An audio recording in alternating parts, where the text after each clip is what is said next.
Welcome back everyone to another Sonic Archie review. I have covered issues 1 and 2 and now I have just read 3. And man, it was something, let me tell you that. Before I get further in the video, if you're familiar with my content and haven't yet, then be sure to subscribe since there's no shortage of Sonic love on this channel. With that out of the way, let's dive into issue 3 of the Sonic Archie series. So you know how I said Triple Trouble was my favorite story in these comics so far? Yeah, well, I think it's just been immediately usurped by The Bomb Bugs Me, because this one is just a blast from beginning to end. Let's talk about it. So we start off with Sonic speeding into the knothole, informing Boomer and Princess Sally that Robotnik is in possession of a bomb. Yeah, already we're just getting into it, aren't we? Sonic recalls hearing about it in Robotropolis when he was busting up SWAT bots, and this gets the Freedom Fighters definitely worried about what could happen to all of Mobius. You know guys, Sonic just heard bomb. Unless there's a hydrogen before that word, I don't see why they're panicking as much as they are. Also, you all are a bunch of hypocrites. Let's not forget about how Sonic blew up a whole ass casino with a bomb he snuck in back in the first issue. Also, it's explained here that Robotnik won't stop before all of Mobius is lifeless, which is very strange to me. I can understand why he would want to exterminate the Great Forest since it's a beautiful place where most who oppose him take residence in, but to destroy the entire planet that also happens to be his home? That's a little much, isn't it? Robotnik is a conqueror, not fucking Galactus.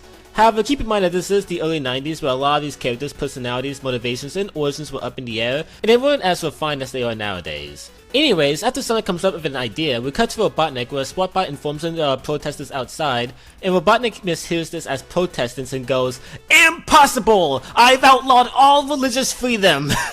This is so stupid, I love it. Also, this image of him looking out his window and seeing Sonic, Sally, and Boomer protesting is so funny. Anyways, Robotnik and his army of SWAT bots run to destroy the protesters. Somehow this is eerily familiar, but they run into a brick wall. Turns out Sonic and Sally were projecting themselves and somehow they figured Robotnik would charge into the wall like a madman instead of enlisting a firing squad. This gives them time to recover the bomb by dressing Boomer as Robotnik and sending him out to request it. Boomer yells at the MVP, Crabmeat, to go fetch him the bomb, but Crabmeat is tipped off after Boomer slips out a please. God, I'm loving these comics. They're goofy, they're silly, but they just have so much personality. Crabmeat comes back with the bomb, and Boomer leaves to get it when a shuffle outside occurs. Then Boomer comes back with the bomb and is acting a little too enthusiastic to go back to the knothole with it. Then Robotnik comes in and tells Sonic and Sally that this Boomer is Robotnik in disguise. Boomer reflects this and says that the one making the claim is the real Robotnik. Then Robotnik takes off his mask to reveal Boomer underneath. Then Boomer takes off his mask to reveal Robotnik underneath. And this continues with the pair ripping off masks and exposing the other for being an imposter, when Sonic finally has enough and side loops the two to reveal who's who. After they have the real Boomer, they rush off back to the knothole with the bomb in hand. They finally unwrap it, only to reveal it's a can of bug spray. Bug spray titled the Bug Bomb. Yep, all they did was stop Robotnik from ridding his house of an infestation. I love how from Robotnik's point of view, the Freedom Fighters were basically petty ass shit and just wanted to prevent him from living in a clean, healthy environment. That was The Bomb Bugs Me, and yeah, it's my favorite. I love Scratch and Grounder, I really do, but this story was just so funny to me. It has so many good comedic bits, and the whole thing was wacky nonsense, but in a good way. I love it. It's that charm I look forward to before reading these. And unlike issue 2, we actually get two two-parters in this, with our next story being Rabot Deployment. After the issue opens with some banter between Sonic and Sally, Sonic is informed that Robotnik is building inroads into the southern sector of Mobius. This is obviously not good for anybody, and Sonic takes Boomer to go stop it. I also like how this is spring that bounces Sonic and gives him momentum to run super fast. That's just a cool detail. Sonic and Boomer arrives just in time to see two SWAT bots holding a bunny captive and preparing to throw her into a robot maker. I love how it's called Bot on the Spot. Sonic is about to help, but is caught on a rope as the bunny is thrown in. While we're here, can I real quick just give a shout out to these SWAT bots? I've already said I'm a huge fan of their designs, but these guys are just bros, giving each other high fives and vibing. Imagine having co-workers as chill and awesome as these. Anyway, Sonic quickly decapitates them and rushes into the truck to save the bunny while there's still time. He does so, but it's too late since her lower half has been completely roboticized, making her a cyborg.